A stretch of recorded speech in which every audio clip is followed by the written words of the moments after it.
전국 부동산 시장이 코인 때문에 불장이 올 가능성은 거의 없어 보이고요. 다만 서울의 고가, 초고가 중에서 이렇게 트로피 아파트라고 생각하는 몇 개의 그런 대상들 같은 경우에는 코인으로 큰 수익을 난 사람들이 가격 무관 이렇게 실거래를 때려버리는 이런 경우가 21년에도 종종 보였었기 때문에 그 정도가 아니겠는가 이렇게 생각을 하고,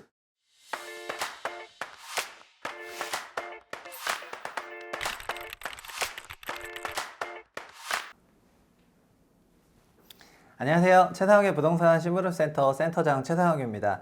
오늘은 우리 채널에서도 비트코인을 다루면 비트코인 상투 같은데, 일단 비트코인과 그리고 부동산 시장에 대해서 요즘 질문을 해주시는 분이 또 너무 많아서 신부름센터의 명성에 걸맞게 또 이런 심부름을 한번 했습니다.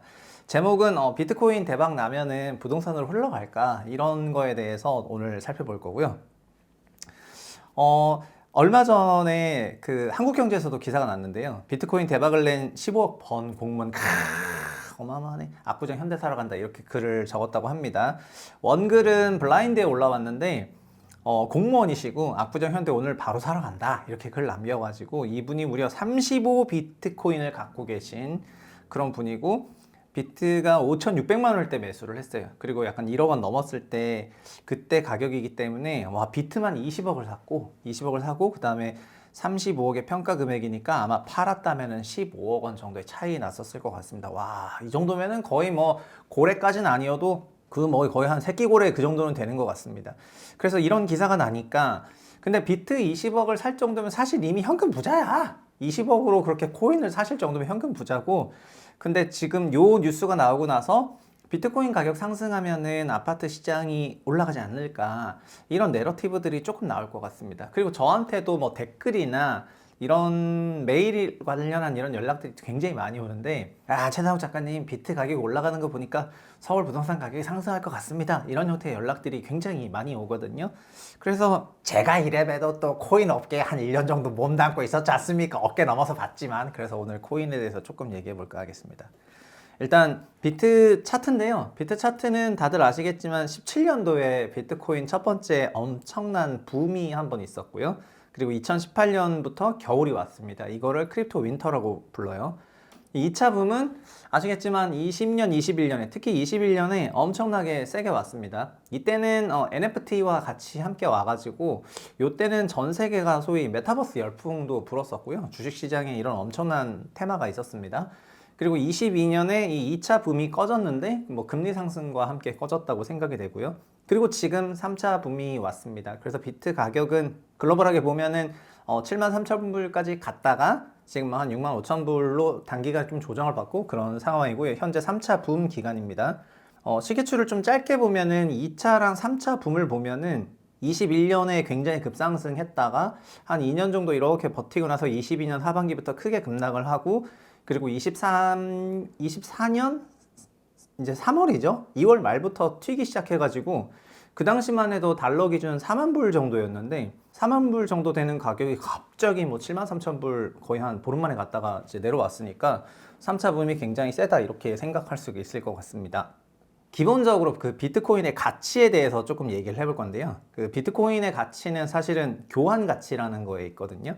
그러니까 비트를 가지고 무언가 제품이나 서비스하고 이렇게 교환하는 사람들이 많아지면 많아질수록 그 네트워크 효과가 생기거든요. 그러니까 교환을 위한 매개체로 우리가 비트를 쓰자, 이렇게 딱 합의를 하게 되면서 그런 자연스럽게 교환 가치가 생겨요. 근데 사실 과거에 뭐 달러도 원래는 근본위로 금이라는 걸로 그 뒤를 봐주고 있었는데 1970년대 브레튼 우즈가 탈피하면서 달러가 아니라 신용 기반 화폐로 바뀌었잖아요. 그런 것처럼 일단 믿는 사람이 많이 생기면 생길수록 그 믿음의 커뮤니티가 커지는데, 커뮤니티가 커지면 커질수록 이 가치가 생겨요. 그래서 비트 역시 이렇게 믿는 사람이 많으면 많을수록 가치가 높다, 이런 생각을 하는 사람들이 2017년에 굉장히 많이 생겼습니다. 왜 2017년이라고 얘기를 하냐면은, 그때 비트를 본격적으로 실제로 실생활에 사용하는 사람들이 정말 폭발적으로 늘어났던 그런 시기거든요. 그러다 보니까 비트 가치를 교환 가치로 계산하려는 그런 사람들이 많이 생겼어요.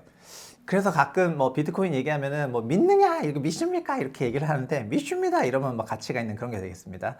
그러면은 비트 밸류에이션은 어떻게 하냐? 이거는 직관적으로 좀 설명을 드리는 게 좋을 것 같은데, 서울 부동산 시장이랑 뭐 부산 부동산 시장 그리고 광주 부동산 시장 뭐 이렇게 세 가지가 있다고 해볼게요.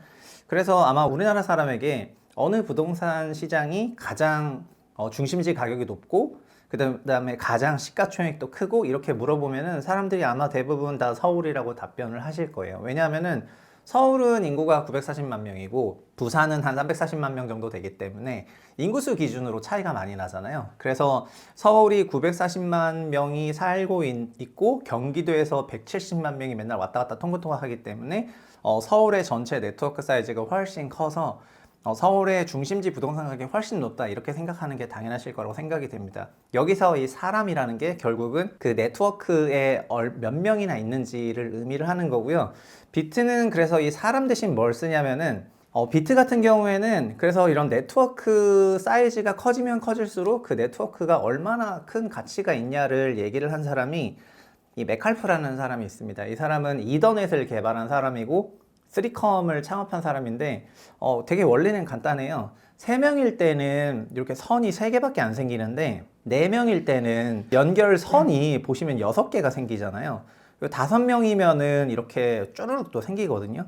그러다 보니까 이 메칼프의 법칙이라는 거는 이 노드, 네트워크를 이용하는 사람들이 한 명 한 명 늘어나면 늘어날수록 그 선의 숫자는 제곱으로 늘어난다라는 걸 말하거든요. 그래서 이게 엄청난 그 제곱으로 늘어나는 네트워크 효과 때문에 10명과 100명은 사실 10명의 제곱은 100이고 100의 제곱은 만이니까 10명과 100명은 사람은 10배 차이 나는 건데 네트워크 사이즈는 100배 차이 난다. 약간 이런 개념이 되는 거예요.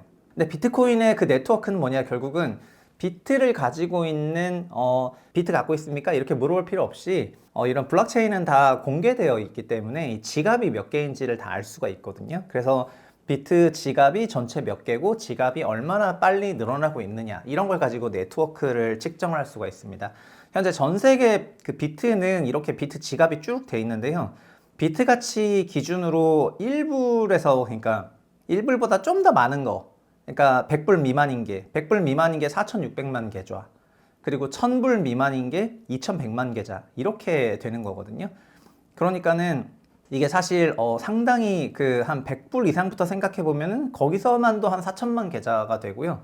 전체 계좌 수로는 비트 지갑 수로는 한 1억 개 정도 되는 거예요. 그러니까 비트라는 네트워크가 얼마나 크냐면은 비트코인이 실제 화폐가 될 거라고 생각해서 이거를 그 메타마스크 같은 지갑이나 아니면은 이제 본인이 갖고 있는 그런 그 콜드 지갑 레저 같은 거를 통해 가지고 비트를 갖고 계신 분이 이렇게 많아요. 참고로 제 지인 중에 한 분은 2017년에 그 세미나를 할 때 목걸이에 그 레저 지갑을 들고 다녔는데 그 목걸이에 100개의 비트코인이 들어있었어요. 그래서 2017년 가격은 그때 완전 헐값이어가지고 사람들한테 세미나를 할 때 이 목걸이 안에 비트 100개 있다 이러면은 뭐 어떻게 그 목걸이 안에 비트가 100개 있냐 그래가지고 그거를 USB 연결해서 이렇게 이제 하는 걸 막 보여줬는데 그 사람이 그 코인을 이제 다 썼죠. 다 썼는데 최근에 그 오랜만에 레저를 발견해가지고 자기 USB에 딱 꽂았는데 그 레저가 통신 속도가 살짝 느린가 봐요. 그래서 원래 자기는 다 썼다고 생각했는데 종전에 있는 107개가 화면에 표기가 됐다 하더라고요. 그래서 107개 나 대박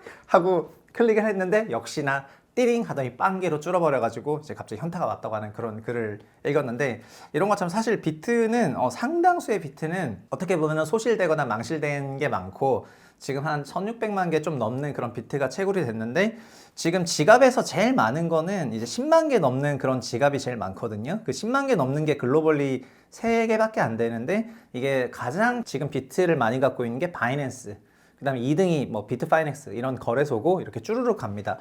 아까 우리가 영상에서 한 35개를 갖고 계신 그분 있잖아요. 비트 35개 갖고 계신 분은 이 13만 7,500, 와, 이 13만 이 상위 이게 몇 %야? 그러니까 이 정도 되면 정말 고래라고 할 수 있을 것 같은데 그 정도 되어 있습니다. 근데 이게 총 지갑은 거의 이렇게 지만은 실제로 비트 네트워크는 24시간 안에 비트를 서로 전송하면서 이거를 활용하는 사람들을 말하거든요. 예전에 비트를 가지고 피자도 사고 이랬었는데 그게 액티브 비트코인 지갑 숫자인데 잘 보세요. 1차 붐이 17년에 이 액티브 지갑 숫자가 진짜 13년도에는 별 티도 안 나던 게 2017년, 18년 들어오는 요 과정에서 진짜 어마어마하게 트거든요. 액티브 지갑이 20만 개에서 거의 100만 개 넘는 그 과정이 이제 확 올라가요. 그러니까 비트 네트워크를 이용해 가지고 비트코인을 지갑끼리 서로 전송하면서 저 뭐 배 좀 빌리겠습니다. 뭐 저 숙박 좀 하겠습니다. 막 이런 거에 실제로 비트를 쓰는 사람들이 나오기 시작을 하고 이러다 보니까 교환 가치가 만들어지기 시작을 해요. 이게 1차 붐이었고요. 그리고 18년에 급감을 하게 됩니다. 그래서 비트 가격이 박살났어요. 2차 붐. 2차 붐은 20년, 21년인데 이때는 더 촘촘하게 나오기 시작하는데 이 2차 붐 때도 결국 NFT다 뭐다 하면서 비트를 쓰는 사람이 진짜 많아졌어요. 그래서 이 비트를 실제로 전송하는 사람 숫자가 더 늘어버렸어. 이때는 거의 110만 개 액티브 그 지갑 숫자가 활동을 할 정도로 엄청나게 늘었었다가 또 22년 되니까 급감하고 지금 3차 붐이지 않습니까? 그럼 3차 붐이고 가격이 더 비싸기 때문에 이게 더 튈 법한데 지금 거의 지갑이 튀질 않고 있습니다. 그러니까 지갑을 실제로 비트코인 네트워크를 활용해 가지고 비트를 서로 전송하는 사람들이 별로 안 늘었어요. 과거와 유사한 수준이거나 정고점 대비 떨어진 레벨에서 움직이고 있습니다. 지금은 한 80만 개 정도 되는 비트 지갑이 계속 비트코인을 서로 보내면서 경제 활동을 하고 있어요. 두 번째는 그러니까 지갑 그 네트워크 사이즈를 얘기할 때 전체 총 1억 개를 얘기하는 게 아니라 액티브 지갑 숫자를 토대로 지금 활성화 정도를 보는 건데 현재는 한 80만 명 정도로 줄었다 이런 얘기 되겠습니다. 두 번째는 그 비트를 보내는 매일매일 보내는 그 비트 양의 총 규모를 말하는 건데요. 이것도 되게 중요한 겁니다. 그러니까 우리가 서로 80만 명이 거래하는데 10,000원짜리 거래하냐 10만원짜리 거래하냐 이런 개념이 되는 거거든요. 그래서 10만원짜리 거래하면은 훨씬 더 큰 네트워크라고 할 수가 있는 거잖아요. 이것도 1차 붐인 2017년부터 일간 전송량이 늘어났어요. 거래도 많이 하고 사람도 많이 쓰고 같은 금액을 해도 전송량이 늘어났고 크립토 윈터 때 감소했고 2차 붐일 때도 전송량이 늘었습니다. 근데 하루에 이제 한 30만 개 정도 늘었고요. 2차 붐 깨졌을 때 22년, 23년에 이렇게 좀 다운됐다가 이게 요즘 이게 보시면은 작년 한 4월, 5월부터 이 스파이크가 어마어마하게 생기거든요. 그래서 하루에 한 평균 50만 개 정도 되는 그런 비트가 서로 트랜잭션이 되고 있습니다. 그러니까 이 숫자는 작은 숫자는 아니고요.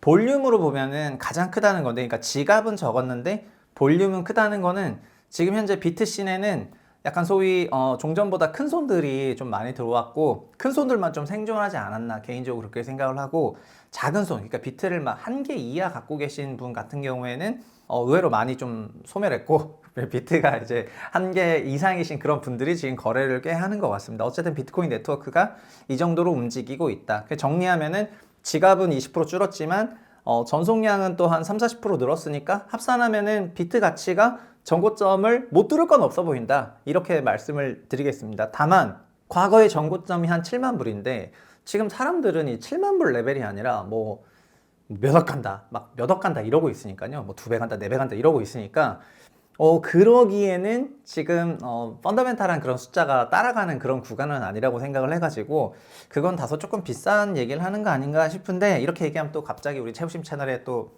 비트 이제 교도들이 오셔가지고 또 저한테 돌을 던질까봐 살짝 걱정되긴 하는데 근데 할 얘기는 여기서부터죠. 비트가 3월부터 갑작스럽게 튀기 시작한 거는 ETF 때문인데요. ETF는 이제 다 아시겠지만은 금융혁명이었거든요. 2010년대에 일반인들이 종전에는 펀드를 가입해야 되는데 이제는 주식처럼 ETF를 쉽게 거래할 수가 있다 보니까 상장 주식 펀드라는 엄청난 소위 금융혁신 상품이 등장을 해가지고 이 ETF를 통해서 거래되는 이런 형태의 자금 흐름을 우리는 패시브 자금이라고 하거든요. 액티브는 제가 삼성전자 사고 싶다. 삼성전자 사야지. 비트코인 사고 싶다. 비트코인 사야지. 이런 게 액티브한 자금 흐름인데 패시브는 내가 비트코인 살 건데 여기 돈 넣어 해서 들어가면 그게 기계적으로 사는 거를 패시브라고 하는데요.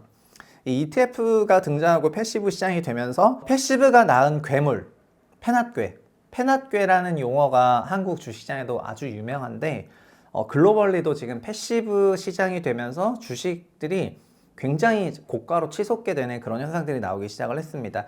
일본 주식도 많이 올랐는데 사실 일본 주식도 보면 일본 중앙은행들이 그 ETF를 적극적으로 매입을 하고 ETF를 적극적으로 중앙은행이 사버리다 보니까 ETF를 통해 가지고 결국 그 주식가격이 올라가고 이런 게 많았거든요.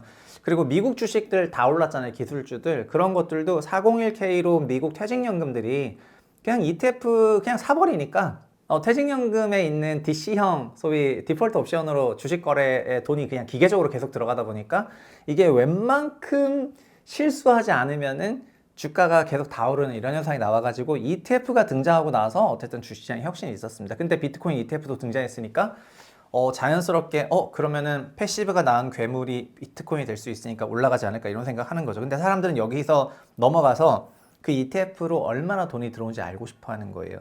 현재 그 패시브 ETF는 뭐 11종이 있다고 조사가 됐는데 비트코인 ETF 중에서 가장 유명한 거는 IBIT, iShares 비트코인이고요. 그리고 원래 그 이전에 가장 유명했던 거는 그레이스케일이라는 회사인데 여기는 비트코인 펀드를 운영했었거든요. 근데 지금은 여기서 이제 돈이 나가고 있습니다. 그럼 여기서 사람들은 이 각각의 ETF로 돈이 얼마나 들어온지 알고 싶어가지고 이런 사이트를 만들었어. 그게 뭐냐면은 파사이드라는 사이트인데요. 파사이드라는 사이트에 여기 보면 2월 27일부터 일간별로 비트코인 ETF로 돈이 얼마나 들어오는지를 표시를 해요. 그래서 27일 날 5억 불, 28일 날 6.7억 불, 29일 날 안 들어왔고 1일 날 좀 빠졌다가 4일 날, 5일 날, 6일 날 5억 불, 6억 불, 3억 불, 4억 불 이렇게 쭈르륵 나거든요. 그럼 이제 어떻게 생각하면 되냐면은 비트코인 ETF가 만들어졌는데 ETF로 돈이 들어간다 그러는데 하루에 얼마 들어가는지 체크를 하면 되겠다. 이런 생각이 되는 거거든요. 그래서 이게 2월 27일부터 지금까지 계속 체크가 되고 있습니다. 아마 오늘이 지나면 오늘 ETF로 들어온 돈도 체크가 될 거예요. 근데 그런 맥락에서 보면은 전체적인 그림은 이렇거든요. 그레이스케일에서는 빠져나가고 있고 다른 ETF로는 돈이 계속해서 들어가고 있어서 합치면 이 녹색 선이 되는데 녹색 선의 기울기가 가파를 때 비트가 많이 올라가는 그런 현상이 나오기 시작을 했어요. 실제로 이거 일간으로 보면은 지금 직전 일주일만 보면은 비트 가격이 73,000불 갔다 65,000불 왔잖아요. 근데 3월 8일에 잘 보세요. 3월 8일에 2억 불 들어왔고요. 3월 9일에 5억 불 들어왔고 3월 12일에 10억 불 들어왔어요. 하루에 10억 불 들어왔어요. 그래서 이때가 진짜 엄청난 비트 강세가 있었고 다음 날에 6.8억 불, 14일에 1.3억 불, 그리고 지난주 금요일에 2억 불 이렇게 들어왔거든요. 그러면 12일이 금, 목, 수, 화요일이니까 화요일에 지난주 화요일에 하루 10억 불 들어오고 이러면서 완전 최고가 찍었다가 그 다음에 수목금 되면서 좀 조정받는 그런 흐름이 나왔거든요. 차트로 보시면은 이게 비트 ETF 출시한 게 2월 말입니다. 2월 27일부터 돈이 들어왔습니다. 그리고 돈이 들어오는 양이 가파르면 치솟았다가 횡보하면 횡보하다가 이렇게 가다가 언제죠?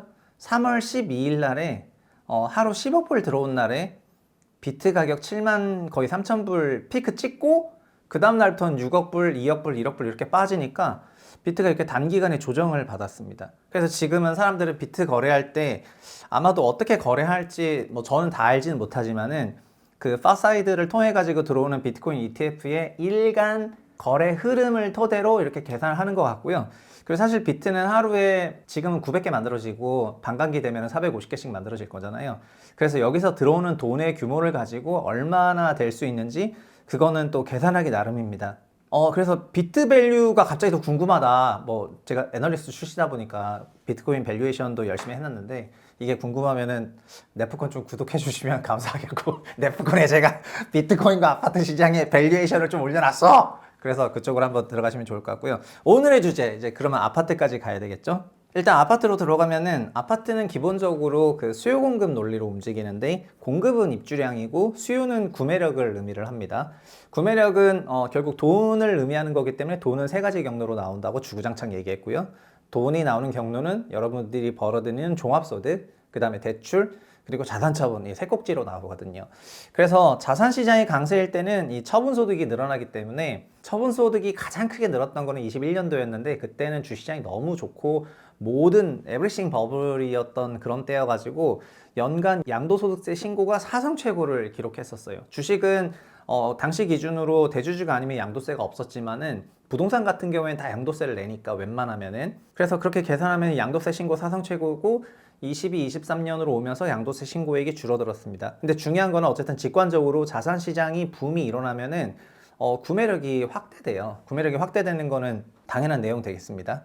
근데 통상 보면은 40대 미만인 경우에는 지금 미국 주식이나 코인으로 재테크를 하고 있는 경우가 조금 많아 보이고요. 소득 4분위, 5분위 이상을 봤을 때를 의미하는 겁니다. 그리고 40대 이상의 경우에는 그 투자 수단을 부동산으로 재테크를 많이 하세요. 지방 갭 투자도 많이 하고, 그 다음에 서울이라든가 수도권에 있는 그런 갭 투자를 많이 하고, 그러니까 돈이 생기면은 집을 더 사는데 집이 한 채로 하는 게 아니라 투자 대상이기 때문에 소위 여러 채를 사고 생기면 생길수록 주택수를 늘리는 이런 형태의 투자를 조금 많이 했던 것 같습니다. 근데 40대 이하로 가면 갈수록 코인에게 더 친숙하고 코인을 긍정적으로 바라보고 있다는 그런 측면을 봤을 때 이들이 과연 집을 투자 대상으로 보냐라고 보면은 저는 이제 그렇게 생각하는 건 아닌 것 같고, 왜냐하면 되게 막 크립토 VC들 만나면은 코인으로 돈 어마어마하게 벌고 막 헤비 이런 사람들이 있는데, 근데 그들이 집을 사는 거는 되게 기피했거든요. 그러니까 사더라도 그냥 한 채, 그러니까 코인으로 돈 벌었으니 크게 벌었으니까 그냥 나를 위해서 한 채 정도 산다 이런 거고, 부동산으로 뭐 투자를 해가지고 돈을 벌겠다 이런 생각 안 하고 그 돈이면 코인 넣고 이렇게 해서 코인 씬에 계속 머무르는 경우가 조금 많고, 성과나 열매로 집을 사는 경우가 조금 있었지 집을 이쪽으로 벌고 집으로 완전 넘어오고 이런 거 거의 없었던 것 같습니다. 그래서 제가 느꼈던 거는 세대 간의 집을 향한 어떤 격차는 조금 있어 보이더라 이런 생각이고요. 코인러들은 코인을 투자해서 좋은 성과가 나면은 소위 그 아파트를 살려고 할 때 그 아파트는 주로 트로피 성격인 경우가 많더라고요. 아까 맨 처음에 얘기했던 글처럼 압구정 현대아파트 이런 게 그에게는 본인을 향한 트로피였겠죠. 사람마다 그런 트로피는 되게 다를 거라고 생각하는데, 소위 30대들, 성공한 30대들의 상징과도 같은 서울의 트리마제 같은 아파트가 있잖아요. 거긴 이제 혼자 사는 1인실이 있다 보니까 그 트리마제를 산다는 게 되게 트로피 성격을 주는 것 같은데, 그런 형태의 주택들에 대한 수요는 조금 있어 보이고요. 이제 코인으로 큰 성공을 거뒀다면은, 그렇지 않은 일반적인 경우에는 크게 이제 코인 시장이랑 뭐가 왔다 갔다 하진 않는 것 같습니다. 그래서 종합해서 말씀을 드리자 보면은 전국 부동산 시장이 코인 때문에 불장이 올 가능성은 거의 없어 보이고요. 다만 서울의 고가, 초고가 중에서 이렇게 트로피 아파트라고 생각하는 몇 개의 그런 대상들 같은 경우에는 코인으로 큰 수익을 난 사람들이 가격 무관 이렇게 실거래를 때려버리는 이런 경우가 21년에도 종종 보였었기 때문에 그 정도가 아니겠는가 이렇게 생각을 하고, 구조적으로 이게 시장을 돌려세우고 하기에는 좀 그렇지 않아 보입니다. 그리고 지금 현재 부동산 시장은 좀 양극화가 되어 있어요. 그 서울 수도권 안에서도 주로 서울, 그리고 나머지 지역으로 거의 양극화가 되어 있는데, 이런 양극화를 좀 더 부추기는 형태로 코인 씬이 작동하지 않을까 개인적으로 그렇게 생각을 하고 있습니다. 근데 전체 시장을 근본적으로 이제 돈이 갑자기 이런 생긴 사람이 한두 채 더 산다 해서 크게 움직이진 않지 않겠냐 그렇게 생각하고 있습니다. 지금까지가 그 비트코인과 그 다음에 서울 부동산 시장에 대한 그런 얘기를 한 건데요. 앞으로 대신에 올해는 전반적으로 자산 시장이 좋았기 때문에 자산 시장이 어떻게 흘러갈지는 계속해서 지켜봐야 될 것 같고요. 어떤 변화가 생길 때마다 저희 채부심에서는 조금 시의적절한 그런 주제로 계속해서 찾아뵙도록 하겠습니다. 오늘 내용이 좀 도움이 됐으면 좋겠고요. 그리고 저는 애널리스트다 보니까는 가격 모델링 하는 거에 관심이 많아서 이런저런 자산에 대해서 모델링을 많이 해놨었는데, 지금 비트 같은 경우에도 완전히 안 되는 것이 아니라 하자면 할 수가 있는 거거든요. 근데 중요한 건 그게 맞다 틀리다를 떠나가지고 가격 설명력이 높은 어떤 변수 같은 거를 집어넣으면서 그 모델링을 하는 게 직관적인데, 사람들은 지금 굳이 모델까지는 아니어도 ETF에 돈이 들어오는 걸 가지고 그 돈의 규모를 보면서 비트 가격을 예상하고 있기 때문에, 비트를 거래하시려고 하시는 분들은 그런 걸 확인해 가지고 거래하셨으면 좋겠다 이렇게 말씀드리겠습니다. 감사합니다.